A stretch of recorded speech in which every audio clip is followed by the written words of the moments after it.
Hello everyone, कैसे हैं आप सब और क्या हाल समाचार हैं आपके। देखिए आज मार्केट फाइनली गिर गया क्योंकि कल 2 अप्रैल है और सबको डर है कि भैया ट्रंप क्या करने वाले हैं। तो आज की वीडियो में हम क्या क्या कवर करने वाले हैं कि भैया ट्रंप क्या करने वाले हैं, और उससे भी ज़्यादा बहुत मेहनत से हम ऐसे ऐसे स्टॉक का डेटा लेकर आए हैं जिस स्टॉक का बिजनेस यूएस में कितने परसेंट का है। यानी अगर कल के डेट में टैरिफ लगता है, क्योंकि ट्रंप का कोई भरोसा नहीं है, लगाए ना लगाए या कुछ दिन के लिए लगा के हटा दे, तो आपको वो शेयर का नाम पता होना चाहिए। क्योंकि वो नाम पता होगा ना, तो अगर मान लो टैरिफ लगता है तो कल के डेट में क्या होगा, पोर्टफोलियो रीबैलेंस होगा। जो म्यूचुअल फंड वाले हैं, जो बड़े फंड मैनेजर हैं, वो पोर्टफोलियो को रीबैलेंस करेंगे, तो उसका भी इम्पैक्ट दिखेगा। तो वो शेयर का नाम आपको पता होना, तो वो भी हम बताएंगे। और प्लस एक चीज़ जो मैंने आपको कही ना कि ट्रंप लगाए ना लगाए या कुछ दिन में हटा दे, तो मैं बार बार, अगर ट्रंप के बारे में एक चीज़ आपने सुनी होगी, मैं हमेशा कहता हूँ कि अगर ट्रंप को समझना है तो 2018-19 की कहानी समझो, जब ये उस समय भी टैरिफ वॉर लेकर आए थे, तो आप इनको आसानी से प्रिडिक्ट कर पाओगे। तो वो डेटा भी मैं लेके आया हूँ, तब सारी चीज़ों की समरी बनाएंगे शुरू से लेके अंत तक। तो अगर आप फ्री हो तभी वीडियो देखिएगा, आधा वीडियो देखिएगा, आप कन्फ्यूज़न में रहेंगे। और चलिए शुरू करते हैं। तो सबसे पहले मार्केट की गिरावट की वजह तो आप समझ ही चुके हैं कि ट्रंप इंडिया पर रेसिप्रोकल टैरिफ लगाने वाले हैं, और अगर टैरिफ ज़्यादा सर्व हुए तो मार्केट में एक और डाउन टर्न देखने को मिल सकता है, स्पेशली उन सेक्टर में जो यूएसए में ज़्यादा एक्सपोर्ट करते हैं, जैसे आईटी, फार्मा, फुटवियर्स। ठीक है, लेकिन मार्केट का नेचर ही है फ्यूचर की इवेंट पर रिएक्शन कब करता है, प्रेजेंट में करता है। इसलिए कल क्या होगा उसकी अनसर्टेनिटी पर मार्केट आज ही गिर गया। और ये सब देखकर आप भी शायद डरे हुए होंगे कि कल अगर इंडिया पे भी रेसिप्रोकल टैरिफ लग गया तो ये होगा वो होगा, राइट। लेकिन इसी बीच कुछ पॉजिटिव फैक्टर हैं जो समझना जरूरी है कि ट्रंप रेसिप्रोकल टैरिफ शायद ना लगाए, और अगर लगा भी दे तो लंबे टाइम तक नहीं रखेंगे। तो आइए इस पॉजिटिव फैक्टर को समझना जरूरी है, जो मैंने कहा था ना 18-19 को, इनको समझिए। तो एक फैक्टर को समझने के लिए थोड़ा हिस्ट्री में जाना पड़ेगा, बाकी फैक्टर 2025 के ही हैं। तो सबसे पहले हिस्टोरिकल फैक्टर देख लेते हैं। 2018 की ट्रेड हिस्ट्री देखते हैं। आपको पता ही है कि वो पहले भी बने थे, और मैंने क्या बोला 18-19 में जाओ, तो उस समय भी उन्होंने टैरिफ लगाया था। अब टैरिफ लगाने में कहानी क्या थी कि उन्होंने कैनेडियन स्टील पर 25% और एल्युमिनियम इंपोर्ट पर 10% का टैरिफ लगा दिया था। और मजे की चीज, एक चीज और बता देता हूं, जैसे आज भी वो अमेरिका को ग्रेट बनाना चाहते हैं, उससे भी उनका इंटेंशन सेम था कि अमेरिका को ग्रेट बनाना है। फर्क कहीं नहीं था, बस इस बार बुलंदी ज्यादा थी क्योंकि उनके पीछे मस्क खड़े थे। इसके बाद क्या हुआ, कनाडा के प्राइम मिनिस्टर ने इसका अपोज किया, पूरा ट्रेड वॉर शुरू हो गया, और भयंकर तरीके पे शुरू हो गया। अभी आपके स्क्रीन पर मैं वो 2018 का कुछ डेटा दिखा रहा हूं, और जहां पर आप देख सकते हो कि फाइनली इनको वापस लेना पड़ा। यानी जो टैरिफ लगाए थे उनसे ये पीछे हट गए, यानी वो टैरिफ कुछ दिन ही रहा। तो क्या हुआ, अमेरिका को भी नुकसान है ना, क्योंकि हर चीज तो कोई कंट्री प्रोड्यूस कर नहीं सकती, इंपोर्ट तो करना ही पड़ेगा ना। आप भी एक्सपोर्ट करेंगे, इंपोर्ट करेंगे, अब ऐसे करते रहेंगे तो धंधा कैसे चल पाएगा, राइट। कंट्री कैसे चल पाएगी, रिसेशन का भी तो खतरा आ जाएगा ना। तो जो कि सेकंड फैक्टर है, और ये इंडिकेट करता है कि रेसिप्रोकल टैरिफ शायद कम हो सकता है। जी हाँ, जेपी मॉर्गन ने रेसिप्रोकल टैरिफ के चलते अपने रिपोर्ट में कहा है कि यूएसए की इकोनॉमी की ग्रोथ धीरे धीरे स्लो हो जाएगी। उन्होंने कहा 2025 के लिए अपना रियल जीडीपी एस्टिमेट जो है यूएस का, वो कम कर दिया, जो कि रीज़न अगेन ट्रेड पॉलिसी के कारण ही है, टैरिफ के कारण ही है। और यहाँ पे सिर्फ जेपी मॉर्गन नहीं है, यहाँ पे आप गोल्डमैन सैक्स की भी रिपोर्ट पढ़ोगे, वो भी यही बात कर रहे हैं, रिसेशन की बात कर रहे हैं कि भैया रिसेशन के चांस हैं, जीडीपी घट जाएगी। तो ये सारी चीज़ें बहुत क्रिस्प और क्लियर सामने आ रही हैं कि जितने भी अमेरिका के अच्छे अच्छे लोग हैं, जो पढ़े लिखे लोग हैं, जो दिग्गज लोग हैं, वो इस बात को मानते हैं। और यूएस डॉलर का 2008 के बाद से सबसे बुरा टाइम स्टार्ट हो रहा है इस साल, क्योंकि बढ़ता हुआ कंसर्न है कि ट्रेड, जो ट्रंप एडमिनिस्ट्रेशन की अनप्रिडिक्टेबल इकोनॉमिक और फॉरेन पॉलिसी है, वो क्या है, कहीं ना कहीं झटका देगी। वहीं पर यूएस डॉलर इंडेक्स इस साल के शुरुआत में 4.2% गिर गया, और डॉलर इंडेक्स 109 से गिरकर कहाँ आ गया, 104 पर आ गया।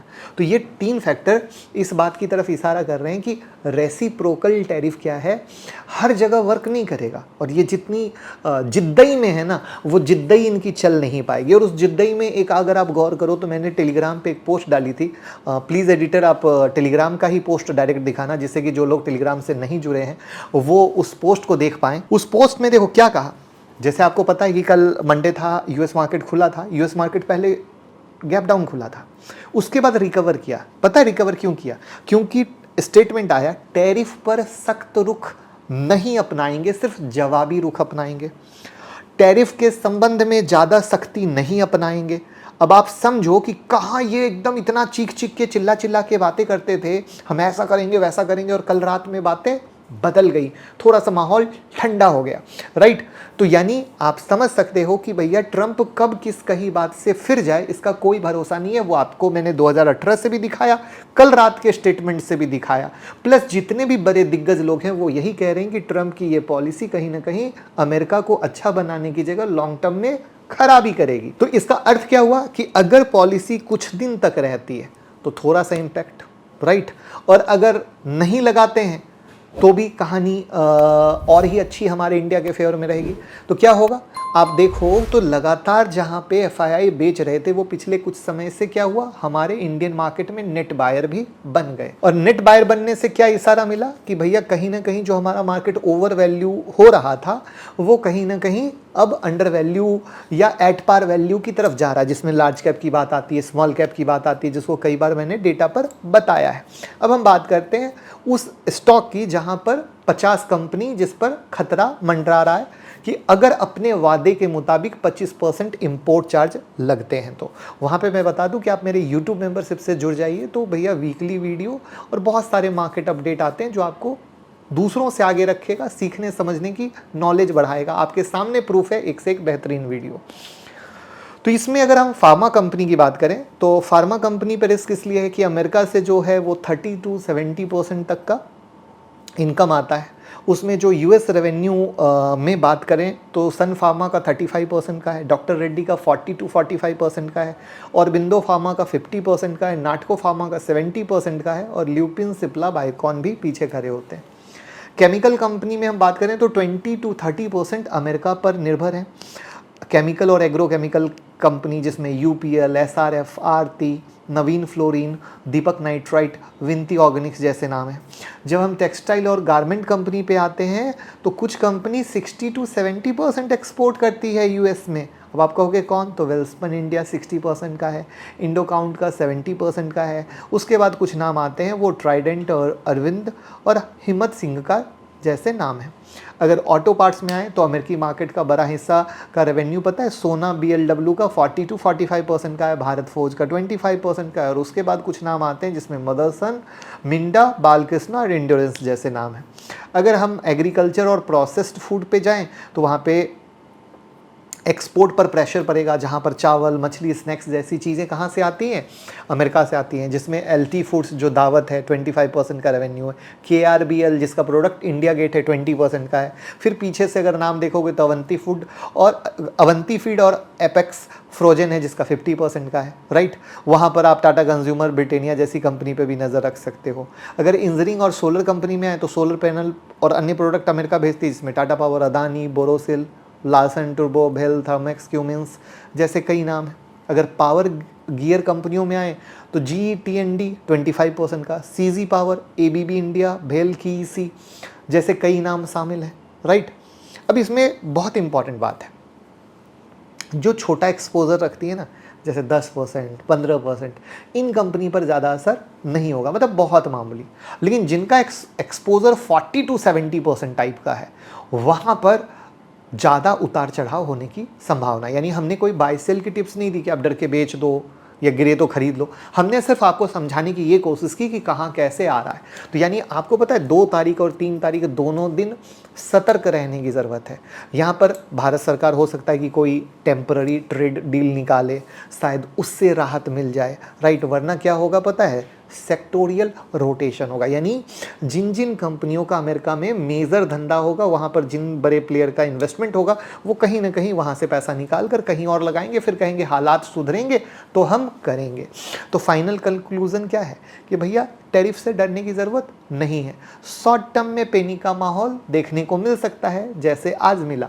लॉन्ग टर्म का माहौल अगर 3 से 5 साल देखते हो तो पॉजिटिव रहेगा, क्योंकि 2018-19 इसका एक एग्जाम्पल भी आपके सामने करा है। जैसे मैंने यूएस कनाडा ट्रेड वॉर की हिस्ट्री भी आपको दिखाई, प्लस ट्रंप कैसे क्विक बातों से बदल जाते हैं वो भी पता है, कल रात का प्रूफ भी आपको दिखा दिया, राइट। यूएस में रिसेशन का डर है तो एफआईआई क्या करेंगे भैया, यूएस में थोड़ी पैसा लगाएंगे। अगर यूएस की में रिसेशन की कहानी रहेगी तो वो तो इमर्जिंग मार्केट में लगाएंगे। तो ओवरऑल आउटलुक क्या होगा हमारे देश के लिए, वो अच्छा बनेगा। बट अगर आप सोचते हो कि हमारे मार्केट का भी आउटलुक एक दिन में कुछ हो जाए, नथिंग। मैं बार बार क्या बोल रहा हूँ, मेरा एक ही स्टेटमेंट काफ़ी है जो मैं लगातार दे रहा हूँ। 80% गिर चुके हैं, सिर्फ 20% की कहानी है। 20% में बॉटम क्या बनेगा कोई नहीं बता सकता है। मार्केट 2-3 महीने तक इतना जिगजैग करेगा कि आपका खून पीकर आपके सारे पोजीशन को कटवा देगा।